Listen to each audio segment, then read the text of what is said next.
Hello and welcome back to the Landscape Ontario podcast. I'm your host, Karina Sinclair. In today's episode, we dive into the story of a landscaper who saw a problem in his everyday work and took a bold step to solve it, not just for himself, but for an entire sector. Our guest today is Brandon Comstock, a self-taught entrepreneur in Calgary, Alberta, and co-founder of not just one, but two very different landscape-related businesses. What began as a passion for solving problems on the job site led him to build a software company that now helps other landscapers boost their profit margins. His journey from hands-on physical labor to creating digital solutions might seem unexpected, but I think his experience will resonate with a lot of landscapers. Whether you're an entrepreneur, a creative thinker, or just someone navigating a career change, you'll appreciate how one idea can take you down a whole new path.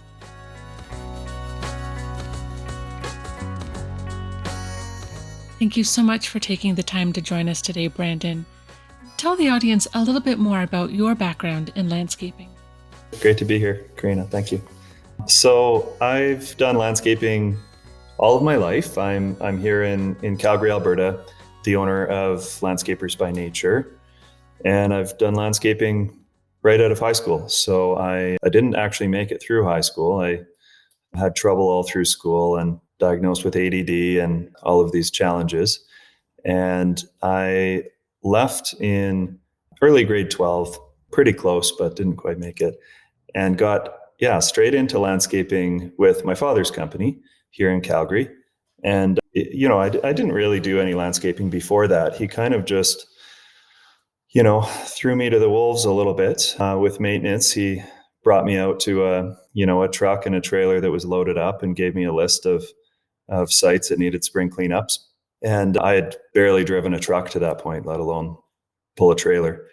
So anyhow, I went on my way, had a few staff with me that helped me learn the equipment and that type of thing. And that was sort of my introduction to landscaping. We grew the company together, mostly in condo maintenance, just different multifamily HOAs and so on, and also some municipal maintenance contracts. So we grew the company together. We moved it out of his garage across the street to my garage because it was a little bigger. And then eventually got our first shop. That took us 4 or 5 years probably before we got it to that size. I got to start managing the day-to-day and learning about business with my dad. And it was a great experience. The best thing that he did for me was give me the opportunity to learn and make mistakes and grow the business. So it was really challenging not having any, business background or any education in it, but I've always kind of been the type of person to just learn by trying and failing over and over again. So that's how I started. I did that for about 8 years and then transitioned away from that and started Landscapers by Nature about 10 and a half years ago. Today we have 50 employees. We only service condos. And that's what we've done from day one, was just start doing lawn maintenance and snow removal for condo complexes. We'll dive into the launch of your own business in a moment, but I want to touch back on the idea of working with your father and what it was like to be in a family business, trying to make your own way in the industry. Certainly when I started working with him, I didn't know anything. And eventually, after probably 5 years, I really wanted to, I got interested in technology and adding different things to the business. And keep in mind, I'm in my kind of early mid 20s, and, my dad would have been in his mid to late 50s, I guess, at that time. So he has something that is working well for him. And he's, worked for 15 years prior to me joining him on it. And I wanted to take all these chances, try all these new things, break stuff and grow the business and just try new things. And his, where he's at in life and his mindset is in a different place. So we just weren't really aligned on that vision. And then something else that just always bugged me, I think it more so in my 20s than it would have now in my mid 30s, is just always being the owner's son. Like every success that the business would have, or I would have, it's just always a feeling of you didn't earn this on your own, right? Of course, it was never portrayed that way by my dad or anything, but just by people around you, and just the feeling that you didn't. I was working very hard, really stressed, really trying to make this business as good as I could make it. You still feel like, oh, he gets the manager job and the nice truck or whatever it might be because he's the owner's son, and I really didn't like that feeling, and I always. Part of the reason I dropped out of high school and started just into the workforce was because I just wanted to make my own way, right? I didn't want to go to school. I didn't want to get further education. I just wanted to get to work and start my life. So it was just a conflicting feeling there. That wasn't like a fight or anything with my father. I just wanted to make my own way, I think. I think that's something a lot of people could probably relate to. There does seem to be a lot of family based companies within landscaping and horticulture, and younger generations taking over for their parents are looking to make some changes that could create a lot of friction. It probably took me 3 years from the day I started thinking about leaving my dad's company to actually talk to him about it. It was tough. But I didn't start my company right after. I left working with my dad's company. I started working with a company that installs AV equipment. I've always been into electronics and tech stuff. So for about a year and a half, I became an employee for a great company in Calgary, and we installed boardroom video conference systems and these types of things. And it was fun, but it really solidified that I wanted to be a business owner after being an employee. And I didn't know that it was a landscape company right away. I thought about it for a long time and discussed it a lot with my longtime girlfriend from high school, Michelle, who owns LBN with me today. And I started in landscaping only because I knew it already. Like I knew the trade. So, and I really like maintenance. I just really like the, sell it once and it's recurring revenue type of thing. Going back then, I still didn't know that much about business, but I knew I could sell one contract and it would be worth many if I was to do just single family homes. And I knew how the business was, how to work with property managers, how the contracts need to look. And so I had a bit of a shortcut there, I guess. So yeah, that's why we started in that. What do you think your life would have looked like now if you hadn't found your way into landscaping? I think I would have still started a business. I'm not like terribly passionate about the service, like the product that we deliver. I'm passionate about the business. I really like the business. So what I mean by that is there's definitely people in our company that are better at the trade than I am. They mow straighter stripes and they know their plant ID is way better and they know the snow removal equipment a lot better. And those things are all fun. I like doing yard work, but I'm not as passionate about that as I am just the business itself. And I really like maintenance and recurring revenue. And I like the puzzle of trying to figure out how to do things more efficiently and all of that. So it's really just small business that I think I really like. So if I hadn't been introduced to landscaping by my father, I think that I would have still ran a small business. It came down to if I don't try this now, like at 26 or 27, I'll regret it forever, even if I fail. Like I want to try this, even if it puts me on the street. I'll go all in on this for 5 years and just really try it. Because I was thinking about it every day. I'm listening to podcasts, reading books, and I'm just obsessed with trying it. So I just felt I really had to.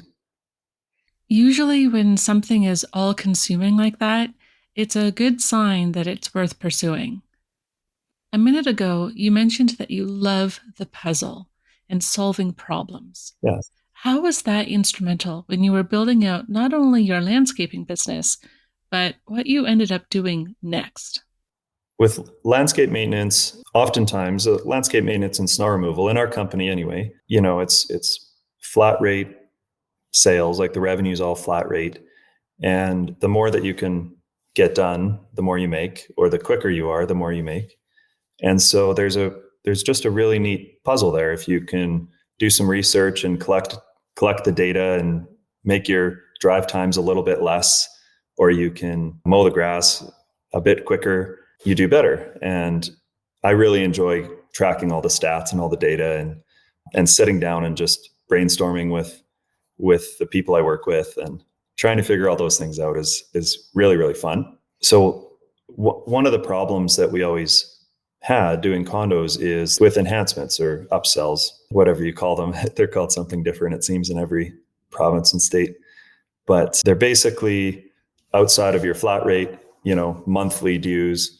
There's a shrub to replace or tree pruning to do that's outside of the contract. On large townhome complexes, there's usually 100 of those things if you walk around and pay attention. So tracking them all and tracking all the requests from customers, there's, emails and emails and emails about them.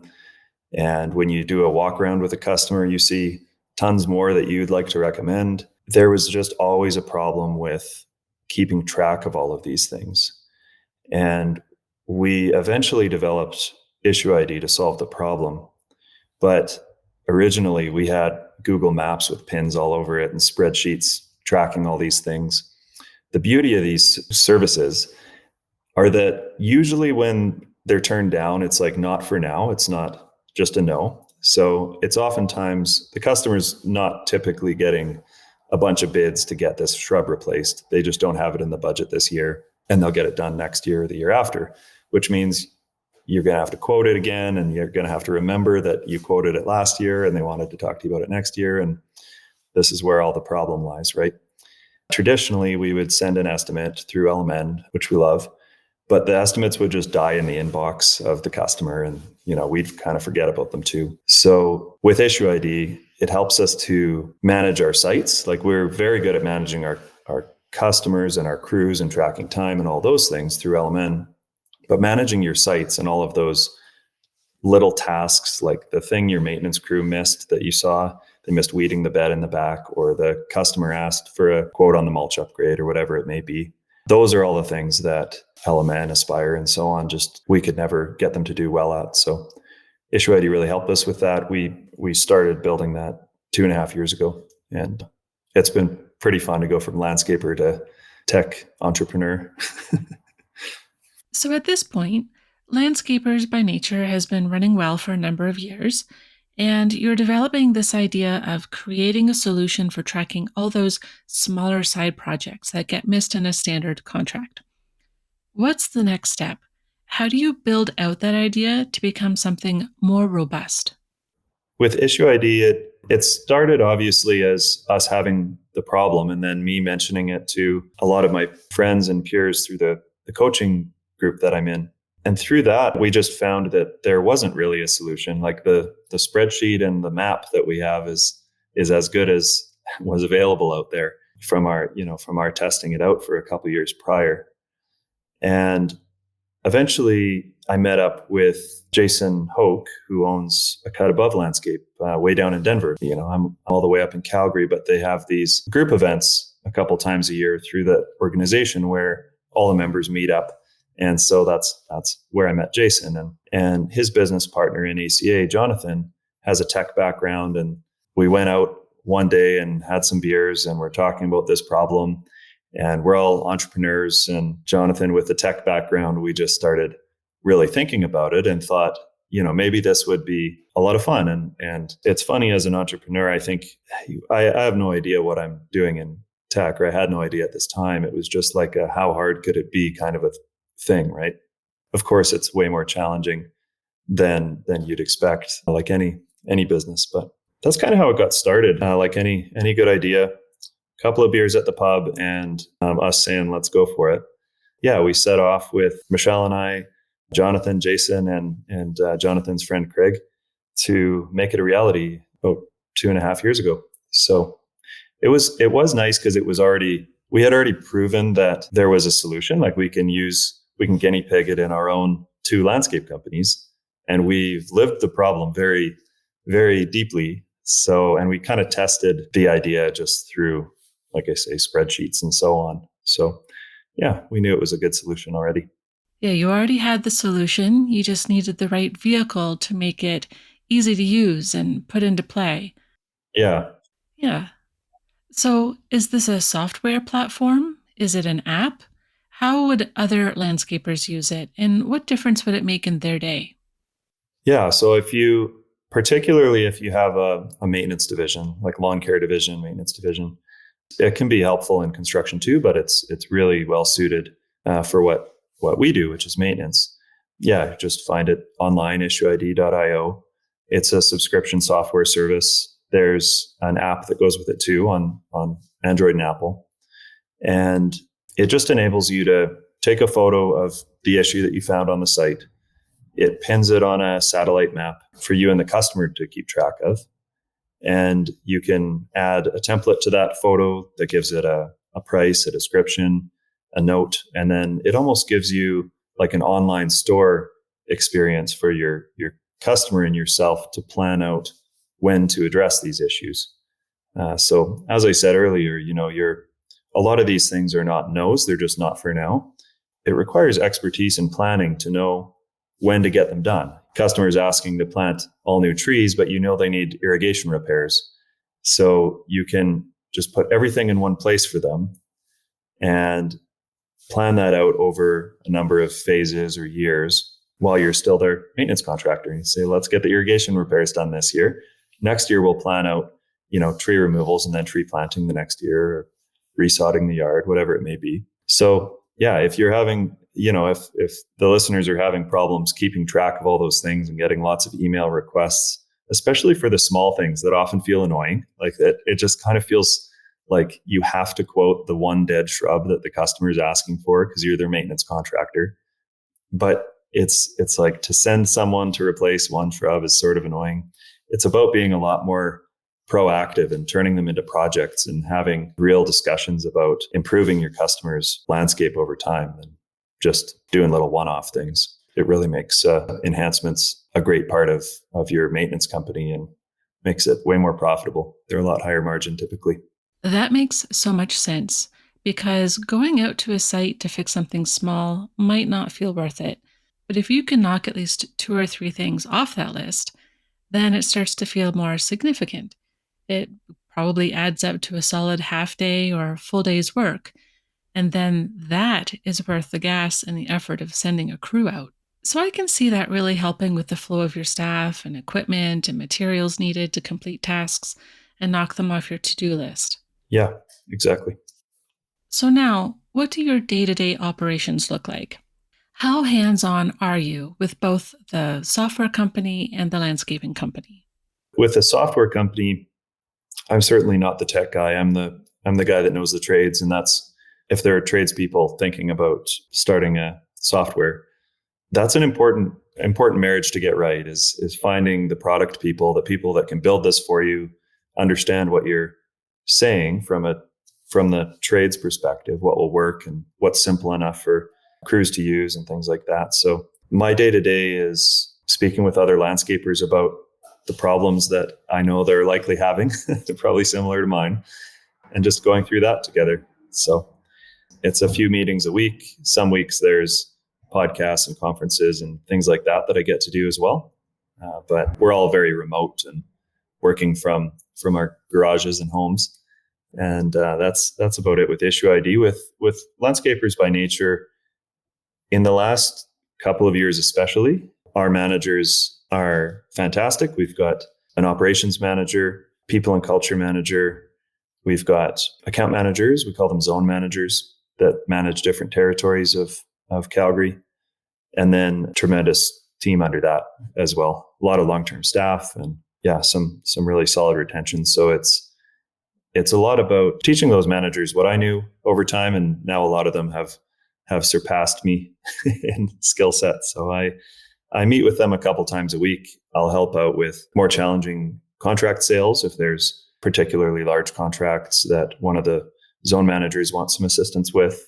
I'll step in and do those meetings with them and those kind of things. So just sort of like maybe a subject matter expert that can step in and help out where needed. With LBN, we have some pretty grand plans. We've always been extremely strict about the customer type that we work with. So it's always been that way for us. I really like to focus on doing one thing really, really well. So we never got into design, build, construction or arbor work or anything like that, like many companies of our size often open other divisions in. And I think that with our team support, we'll stay in that realm. So we've built quite a scalable model, and I think that we'll continue scaling up around the city of Calgary and move into some of the surrounding cities. And there's so many condos being built in Calgary. It's crazy. There's a big demand for the work, and we happen to be really good at it because it's all we've ever done. So we'll keep growing in the space that we are. Running a company with friends can be complicated, but even more so when your spouse or your life partner is involved. You're actually running two companies with Michelle, your partner of 21 years. How do you maintain that healthy life-work balance so that it enhances your relationship instead of disrupting it? So I worked with my dad before. So from the age of 18 to 37, current times, I've always worked with family or friends, and and then made good friends with people I worked with after they joined the company too. So it's always been something I've had to balance. I think it really comes down to who you surround yourself with, whether they're friends, family, or otherwise. And working with Michelle is a pretty easy example to give. She's a chartered accountant. I'm the furthest thing from that. So we just knew our strengths and weaknesses and what parts of the business that we run. It's always, I wouldn't say we've had zero problems with that over the years, but both of us are pretty logical people, and we'll sit down and study something. Like, for example, if I want to go and buy a bunch of new equipment, she'll run the numbers, of course, and we'll sit down and make the decision together. And that's sort of where, at work, our worlds will collide. One of the really nice things about working with your spouse or your partner is that your lives are kind of on the same path. So, if your partner has a traditional career that they're trying to move up on, they're working downtown and they have a more traditional type career, and you're an entrepreneur that's trying to build an empire, build a business, and you're traveling around and going to peer group things and conferences and doing all these other things, you might have a different dream than your partner does. So working with them full time really has that advantage where you're going to achieve goals together at the same time with your business. That's certainly, evident for us when we're speaking with other couples or traveling with other people. And we're, Michelle and I are in the hotel room all day because we have to catch up on work. That can be a really tough balance to find, I think, for people that don't work together. So yeah, there's a lot of advantages to it as well. That's a really great insight. It could be assumed that too much time together could be a bad thing for some couples, but it sounds like it's actually something that unites you in your goals and values and hopes and dreams. It's not a work-life balance. It's a work-life harmony. We'll talk about work at dinner and talk about work at breakfast, and it's just fun. It's a project we work on together, right? Work-life harmony. I love that. Tell me about the strategy of how you find and hire people for your company. You had mentioned earlier that you have some longtime staff, low turnover. You've got about 50 employees year-round at Landscapers by Nature. How did you build such a great collection of people? Through a lot of failures and lesson learning, I would say, first of all, company's 10 and a half years old. Our longest time staff member, Parker, has been with us over 8 years. So from running it from my garage to, the current size. And, it comes down to knowing what the vision of your company is, what you're trying to build, even from a fairly small size. Not to worry any listeners if you're like 1 year in and you don't know exactly what you're doing, that's fine. But you want to be able to cast a vision for people in an interview and say, this is what we're building. This is who we are. This is where we hope to be in a year or two. And you're trying to understand, is this someone that understands that and is interested in helping you get there? And are they going to get along? Like the kind of, I think we took this from somebody else I met through BTA, but the beer and barbecue test is is an important one during an interview too. Like, is this a person that I would want to have over to my house for a barbecue or share a beer with, at the pub? And and you start to add like-minded people to your company, and you have to be quite relentless at that, I think. And you'll make a lot of mistakes, of course. We have 50 staff, but we've had hundreds of staff that we've worked through over the years to find this team. So getting rid of people very quickly when it's clear they're not the best fit, even if they're super good producers and might make the company a lot of money. If they're jerks, they got to go. And eventually you just have like a critical mass of great people in your company, and they edit out the bad people very, very quickly. It's really neat once you get there. And the opposite will happen too, which I've been in as well, where you have a critical mass of the wrong people, and then it's very hard to attract and keep the good people because they don't want to work with those people. So yeah, it's just being meticulous and very careful about who you bring on and keep. Do you think the size of your company matters?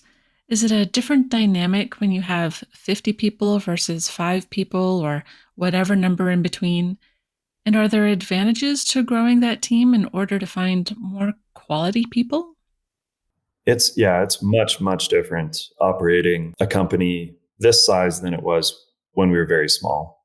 There's obvious advantages when you're larger, like, if a staff member calls in sick, it's not a third of your workforce. So you have a lot more levels of management and a lot more people that can pick up the slack if someone's on vacation. You can generally afford better staff. You can really focus on making your company like the go-to company in your market to work for. So reputation is important.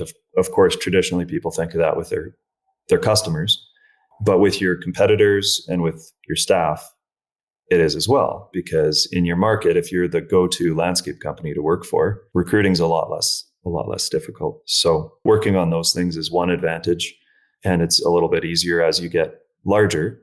Yeah, and you just start to build up a great team to help you make decisions. As I said earlier, it's a lot about people, and you start surrounding yourself with more and more amazing people to help you grow this business. At our size, I can still be involved with a lot of the major decisions, but I don't have to do all the work. And I also have a lot of other people to tell me when it's a bad idea or when we should wait and do that later. We sit down and build annual plans together. It's not just me and Michelle when we were smaller. So we'll build our annual goals and sales goals and so on, and visit those things as a leadership team, which is fantastic.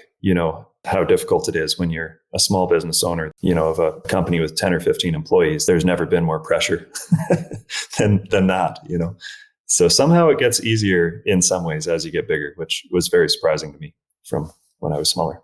In a conversation we had earlier, you were telling me that being able to supply better training programs and upskilling opportunities for your staff became easier as your company got bigger. Yeah. So when we were smaller, we just generally, you're less sophisticated too. When you're running the smaller business, the owner's on their own journey too. They're learning along the way and learning how to run a company with 5 employees and 15, then 25. And it takes a completely different person to be able to run a 50-person company well than a 5-person company. It's the same person, you just got to learn along the way.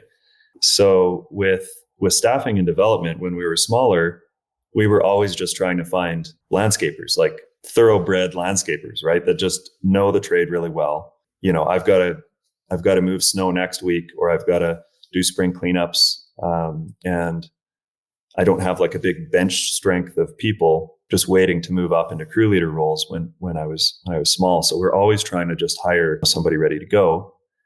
And over time, you start to build bench strength, and we started to really learn how to develop people from someone who's never used a line trimmer before to be our supervisors in our company over a couple of years, and move them up really quickly.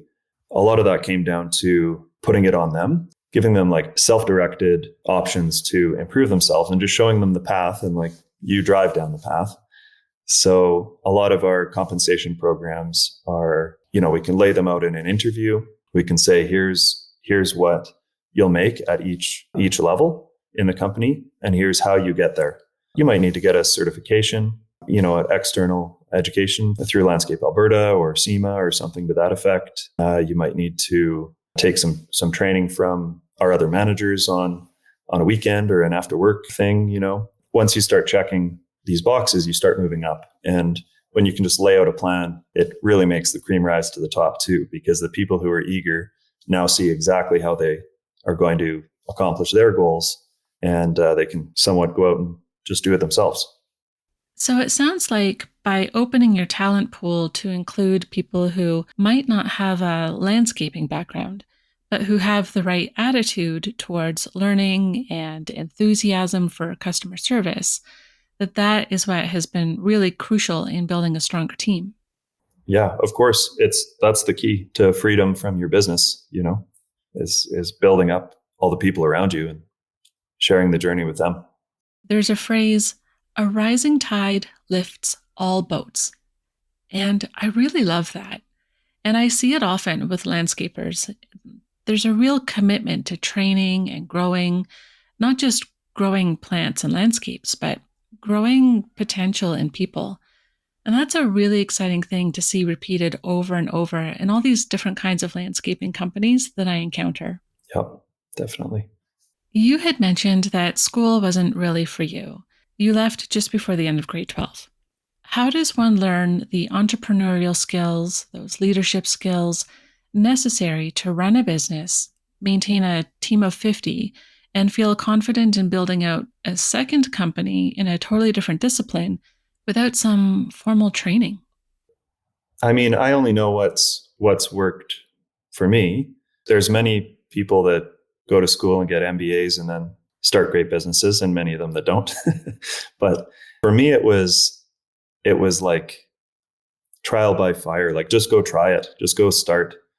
And yeah, getting out of high school was, all the parents listening, it was great for me. It might not be great for your kids, but getting out of an environment where I just felt like I was wasting my time. I felt like I was smart enough to just get started, and I was ready to just bet on myself. I didn't want to go and get education. And it wasn't a situation where I got kicked out of school. It was a situation where I left school, right, to go and start my life. So my job through high school was a mattress salesman, a commission furniture salesman. Full on commission sales is an eat what you kill type of environment. You're writing your own paycheck.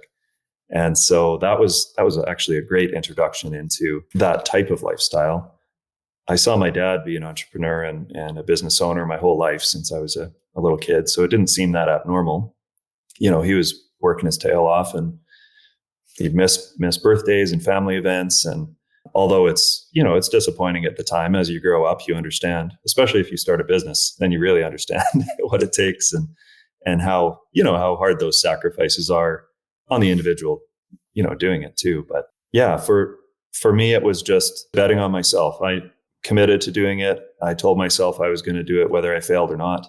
I considered that I would be employable, like the worst case scenario, the realistic worst case scenario, if I put a bunch of money into this landscaping company when I started it and it totally failed, I would have, lost some time, which is a bummer, but I would still be able to get a job and start over. And that to me sounded a lot better than never trying it.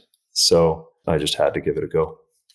I do think it's important for people who are considering a career in the green trades to know that there is no one defined path here.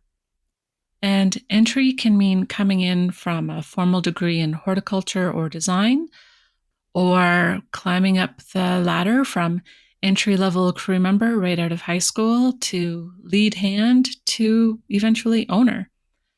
There's no one path that's right and sure to be successful.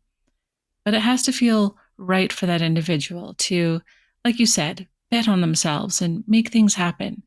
So I think it's good to show that there are still opportunities for people who have that self-discipline and drive, even without formal education. Yeah, there's no boss there to tell you to get to work. Like, as long as you're not going to just sleep in every day and procrastinate everything, and you're going to do what you've told yourself you're going to do, then I don't see any bigger challenge than that. It's like a you versus you situation. So, Brandon, I have this one last question for you, and it's something I'm going to start asking all of my guests on the podcast. Knowing what you know now, what advice would you give yourself at the start of your career? What wisdom would you share with 20-year-old Brandon? Probably to invest in Amazon. Yeah, I mean, I would say looking back from over the last 10 years, like just talking about LBN specifically, the journey has been more difficult than I expected back then. I just didn't know anything back then. And it's also been more rewarding, like more rewarding in almost every sense. I didn't realize I would have to evolve as a, like I'd have to learn so much. I would have to evolve, make new friendships, meet new people, and evolve as a business person because I just didn't know what I didn't know. So although it's been a lot harder than I expected, and I don't know if I would have proceeded if I knew how difficult it was going to be, it's been a lot more rewarding. As for advice, like a kind of like a shortcut, I would say the biggest impacts that I've had have been from the people that I've surrounded myself with. I didn't have all those connections or relationships when I started. And so things like joining peer groups or coaching groups, there's some fantastic ones out there. There's probably some scams out there. So, do your research, ask for some references, but there's some incredible ones out there. And just surrounding yourself with other business owners that are going through the same thing or are a bit further ahead than you is a game changer. And I realize those things can be expensive, and there's a lot of free ways to do that as well, right? Like there's a lot of in every city, there's little get-togethers for entrepreneurs. There's conferences like the GISC conference in Red Deer. Those are like, there's low cost options to get great education and surround yourself with people, make new friends. Those are the biggest things. There's great podcasts and YouTube channels, like podcasts like this one. If I can name drop a couple, I will highly recommend one of the greatest of all time, Jonathan Potoshnik. He's out of Dallas, built an incredible landscape company that he still owns, built and sold a software company called Service Autopilot. He just started a podcast on YouTube. So I'd highly recommend checking him out. Mark Bradley has some great, like he tours around and does these 2-day sessions from LMN. Even if you're not an LMN user, they're some of the most motivating and impactful days that you'll go through as a business owner. Contractor Revolution is an awesome one. And of course, my own podcast is The Beer Garden with me and Jason. So that's a good one, of course, too. So it's all about people. That's what I'd recommend. Surround yourself with good people, and that'll help you with everything else. I love that. That's very sage advice, because we can accomplish a lot of great things when we're with people who share that journey with us. And your suggestions for finding ways of networking outside of your inner circle and expanding your learning opportunities through conferences, podcasts, YouTube videos, there's all kinds of resources out there. The answer to just about everything is available if you just go looking for it at the time you need it. So I encourage people just to keep on learning. If anyone wants to learn more about you, Landscapers by Nature, Issue ID, or the Beer Garden podcast, how can they find you? So the Beer Garden you can find on YouTube quite easily. Issue ID is issueid.io. You can find me on LinkedIn. Feel free to add me on there or on Facebook and send me a message. I'm always happy to connect with people. And Landscapers by Nature, if you're someone who's interested in working with a great company or hiring a great company, condos only, you can reach us at landscapersbynature.com. That's fantastic. I'll be sure to include all those links in the show notes and in the downloadable transcription. I hope people will seek you out and try to learn more from your journey, because you've had a lot of experiences that I think will relate to many people, especially as they're exploring different career paths in their landscaping careers and thinking about what else they could be doing next. There are so many options, And you just helped show that almost anything is possible when you have that curiosity and the drive to see a problem and find a solution. So thank you so much, Brandon, for sharing your story on the podcast today. Absolutely. Thanks for having me. I wonder how many listeners are now thinking about the problems that they can solve and how they can turn that into a new business idea. If that's getting your creative wheels turning, definitely connect with Brandon if you'd like to learn more about his journey. And don't forget to turn to your CNLA or your Provincial Landscape Trades Association to see what resources they offer for business and skills development. You might even be lucky enough to find a group of fellow entrepreneurs to bounce ideas off of, like in the peer-to-peer network at Landscape Ontario. Like Brandon said, surrounding yourself with good people is the key. And no matter what field you're in, innovation can come from anywhere. And sometimes the biggest opportunities come from the challenges we face in our day-to-day work. Whether you're looking to pivot careers, solve a problem in your industry, or just take that first step towards entrepreneurship, I hope today's interview inspires you to think outside the toolbox. If you'd like a transcription of today's episode, I've posted it in the other relevant links on this episode's webpage at landscapeontario.com/podcast. As always, I'd love to hear from you. So reach out with your story ideas, suggestions for guests, and any other feedback. You can email me at podcast@landscapeontario.com. Thanks again for listening. And don't forget to tune in to future episodes. I've got some great interviews lined up that you won't want to miss. Until next time, I'm Karina Sinclair for the Landscape Ontario podcast.